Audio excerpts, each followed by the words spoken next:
Hello, I'm the Dark Master, and I want to welcome you to a special video.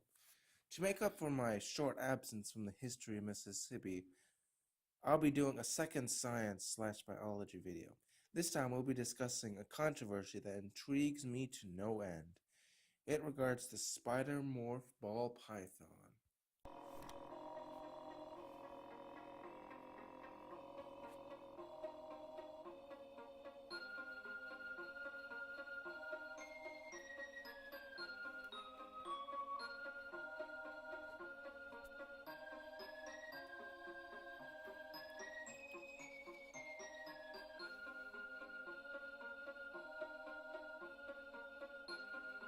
Okay, so full disclosure, I do not breed reptiles. I have kept several lizards, turtles, and tortoises throughout my life, but I'm more of a fish person.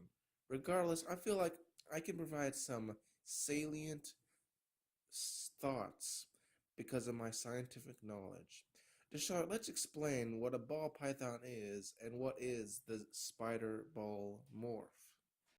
A ball python, scientific name Python regalius, is a relatively small python from sub-Saharan Africa that is very popular pet due to its relative docile temperament and aforementioned size. Now, this python is also popular because of how beautiful they are. Natural coloration is, to many people, beautiful itself, with a typical black or dark brown with light brown or gold sides and dorsal blotches. The belly is white or cream that may include several black markings. However, that is not the end. This species also comes in numerous morphs, which has only increased the species' popularity. As such, this honestly, I could make a video discussing every single morph, and if you're interested in that, please comment down below. Anyway, one particular breed has stirred up quite a bit of controversy. It is the spider web morph, which is also known as the spider morph, due to its patterns resembling a spider's web. Here is a comparison between the two individual morphs. The origin of this specific morph is obscure, but provides insight to the problems facing the morph now. I will not be using names so as to not dox anyone, but the story goes as follows. So there's this guy from Cal Zoo in like the 1990s in California who imported an animal that was the first spider ball python, an adult male. It was then bought by a woman from Freedom Breeder. After it sat for quite a while, sometimes, then at some point later, via a partnership with Nerd, who is a massive ball python breeder and one of the founders of the ball python industry pretty much, and these two bred the breed. So obviously the spider morph is a recessive gene, and its origins helps to explain one of the issues with it. You see, this morph appears to have been forged from just a single individual. So therefore, it has a very serious level of inbreeding and what we would call the founder effect. Now, a founder effect is a massive genetic bottleneck caused by the original founders of a population. For example, the Amish and Mormons both experienced significant founder effects and have several genetic defects which are far more prevalent in them than other Americans. And among animals, cheetahs went through a bottleneck, as well as did numerous island animals such as the giant Galapagos tortoises. This bottleneck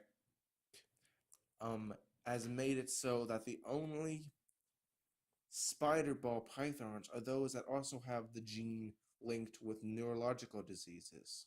And it's from these neurological diseases that is where the controversy stems. On one side, you have those who are pro-banning them and support regulation to censor them. And on the other side, you are pro-spider ball. So, very clearly, Science does not have answers for ethical questions. It merely tells you the facts are and what they should, what they don't tell you what you should use with the facts, rather they just tell you the facts.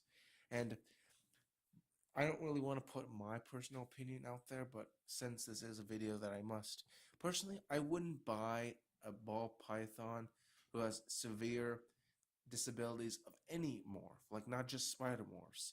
But I don't believe that eliminating the morph is very productive. Rather, we should breed those with the least amount of wobble, and eventually, through natural selection, we will eliminate them. Because you gotta understand this, no captive animal is natural, okay? Everything is unnatural when it comes to captive animals. Also, getting the government involved in pretty much anything always leads to, you know, bad stuff. And this isn't a slippery slope, even though people like to paint it is, but like you could easily make the argument of banning a lot of other morphs. And also, so it's really dishonest. Now, one of the arguments I see from the pro banning is, well, it's just as bad as, dog breeds. But here's the difference. The reptile brain is significantly more primitive than the mammal brain, and as such, pain, as we describe it, really isn't felt amongst reptiles. And this isn't an insult to you who thinks your pet like recognizes you, but the truth is, your ball python would eat you if it was big enough. Their reptile brain is just incapable of feeling the same way you or I or even dogs can. So it's really dishonest. So overall, those are my thoughts. Feel free to subscribe, and don't go harass any of these people. That's not nice. And if you want more videos like this, especially with one video discussing all the various morphs, please comment down below. Anyway, that's about it. This has been the Dark Master. Remember to subscribe and like. So overall, those are my thoughts. Feel free to subscribe, and don't go harass any of these people. That's not nice. And if you want more videos like this, especially with one video discussing all the various morphs, please comment down below. Anyway, that's about it. This has been the Dark Master.